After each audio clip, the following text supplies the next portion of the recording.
ఒకానొకప్పుడు వాలి సంధ్యావందనం చేసుకోవడం కోసమని దక్షిణ సముద్రానికి వెళ్ళాడు. ఆయన దక్షిణ సముద్రం నుంచి ఇతర సముద్రాలకు ఎగురుతాడు. అదే సమయంలో రావణాసురుడికి ప్రతిరోజు ఎవరో ఒకరితో యుద్ధం కావాలి. అందుకని రావణాసురుడు కిష్కింధా నగరానికి వచ్చాడు. తార తండ్రి అంతఃపురంలో ఉన్నాడు. ఆయన వచ్చి ఎరా వాలి ఎక్కడున్నావు, బయటికి రాని నిన్న దుందుభిని చూశారుగా, వాళ్ళ ఆ పరిస్థితి అలాగే ఉంటుంది. నువ్వు బయటికి రా, యుద్ధం చేస్తాన్నాడు. ఇప్పుడు ప్రాతకాలంలో ఏం చెయ్యాలి? అప్పుడు బ్రహ్మవంశ సంజాతుడు రావణుడు అంటే తక్కువ వాడు కాడు, విశ్వవసో బ్రహ్మ యొక్క కుమారుడు. కానీ ఆయన చేసిన పని ఏమిటంటే యుద్ధాల కోసం తిరిగాడు ఆ సమయంలో. అంతటి పాపపు నడవడి కలిగినటువంటి వాడు. వాలిని యుద్ధానికి పిలిస్తే తార తండ్రి బయటికి వచ్చి అన్నాడు, ఎలాగో వాడు వస్తే నువ్వు బతకవు కదా, వాడు వచ్చేస్తాడు సంధ్యావందనం చేసుకుని, ఈలోగా ఈ లోకాన్ని చూడాలా, ఈ జగత్తుని, మళ్ళీ వాడు వస్తే చూడడానికి ఉండదు, చంపేస్తాడు నిన్ను అని. అక్కడ ఎముకల కుప్పలు చూసావా, నీలా వచ్చి పిలిచిన వాళ్ళవే అవన్నీ, ఇప్పుడు నీవి చేరుతాయి అందులో కన్నాడు. వీడు అలా కాదు, నేను ఇప్పుడు చెయ్యాలి యుద్ధం అన్నాడు. ఓ నీకు చచ్చిపోవడానికి అంత తొందరగా ఉందా అన్నాడు ఆయన. ఆయన అన్నాడు, అంత తొందరగా చచ్చిపోతానంటే దక్షిణ సముద్రానికి వెళ్ళు, సంధ్యావందనం చేస్తున్నాడు, అక్కడ చంపేస్తాడు నిన్ను అన్నాడు. అంటే ఎంత ధైర్యమో చూడండి. అసలు వాలి తన జీవితంలో ఓడిపోయింది లేదు. వాలి జీవితంలో ఓటమి మరణం ఒకసారి రాముడి చేతిలోనే, అప్పటి వరకు వాలికి ఓటమి తెలియదు. అటువంటి రాత్రుం పగళ్ళు ఆయన విరామం లేకుండా గోలభుడన్న రాక్షసుడితో 15 సంవత్సరములు అనుకుంటాను యుద్ధం చేశాడు. అసలు రాత్రింపవాళ్ళు యుద్ధం చేసి చంపాడు. అంతటి పరాక్రమవంతుడు వాలంటే. కాబట్టి దక్షిణ సముద్రానికి వెళ్ళు, నీ తీట తీరిపోతుంది అన్నాడు. దక్షిణ సముద్రంలో ఈయన అర్ఘ్యం ఇవ్వడానికి నిలబడున్నాడు. వెనక నుంచి రావణుడు వెనక నుంచి వెళ్ళి పట్టేసుకుందాం వాలినని పిల్లిలో అడుగులో అడుగులు వేసుకుంటూ వస్తున్నాడు. ఆయన చూడనే చూశాడు. ఆయన ఇంతకన్నా పరాగ్గా ఉంటాడు. ఎందుకంటే ఓ 10 మందిని చంపినవాడు చాలా జాగ్రత్తగా ఉండాలి కదండి. ఎలా పడుకుంటాడు? అందరిలా పడుకోవడానికి ఉండదు. 100 మంది కాపలా ఉంటే ఆయన పడుకోవాలి కదా.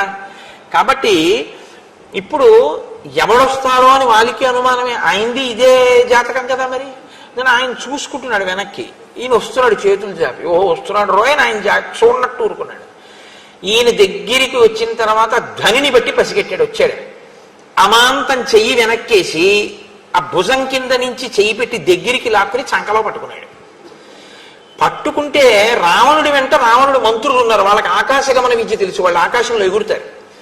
ఈ వాలి ఏం చేశాడంటే ఇక్కడ అర్ఘ్యం ఇచ్చేసి, అంటే ఏదో సంకలో గబుక్కుని ఏ పంచాంగమో అప్పుడే తిరిగి చూసుకున్నవాడు దాంతో ఇలా గబుక్కుని కింద పెట్టడమో గూట్లో పెట్టడమో మర్చిపోయి అర్ఘ్యం ఇచ్చేసినట్టు సంకలో పెట్టుకుని, లేకపోతే కృష్ణ పరమాత్మ గొల్లలతో చల్దులు కుడిచినప్పుడు జారీగా నీకడా చంక నీరికి అంటారు పోతన గారు. ఆ వేణువు చంకలో పెట్టుకుని ఇలా ఇలా అన్నం తిన్నట్టు ఆ రావణాసురుడిని ఇలాగే పెట్టుకుని ఎగిరిపోయాడు ఆయన ఆకాశంలో. వాలి ఎగిరిపోతే రావణుని మంత్రులు కూడా ఎగిరారు. వాళ్ళు తక్కువ వాళ్ళు ఏంటి, కానీ ఆయన వేగాన్ని వీళ్ళు అనుసరించలేకపోయారు. కనపడలేదు, వెళ్ళిపోయాడు.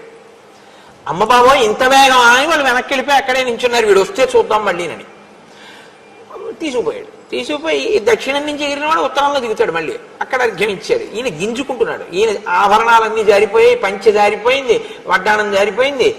ఈయన తీసుకుని 4 సముద్రాల్లోనూ అర్ఘ్యం ఇచ్చేసి అలాగే సంకలో పెట్టుకుని అంతఃపురానికి వెళ్ళి అక్కడ కింద పారేశాడు. పారేసి ఎందుకురా 10 తలల పురుగా ఎందుకు వచ్చావో అని అడిగాడు. అడిగితే అప్పుడు ఆయన లేచి నిలబడన్నాడు. అయ్య బాబోయ్ ఇంత వేగమే అన్నాడు.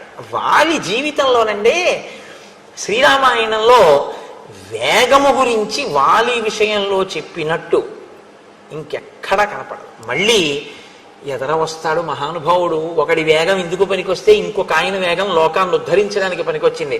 మా స్వామి హనుమ వస్తారు. మా స్వామి మీ మనస్వామి హనుమ వస్తారు.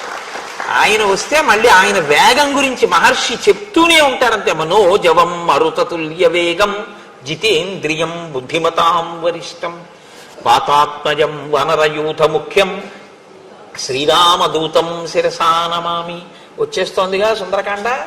కాబట్టి ఇప్పుడు ఆయన ఈయన్ని చూసి ఆశ్చర్యపోయాడు. ఇంత వేగమే, ఇంత బలమే అని ఆశ్చర్యపోయి, నేను నీలాంటి వాడినే, కాబట్టి మన ఇద్దరం ఒక అంగీకారం చేసుకుందాం.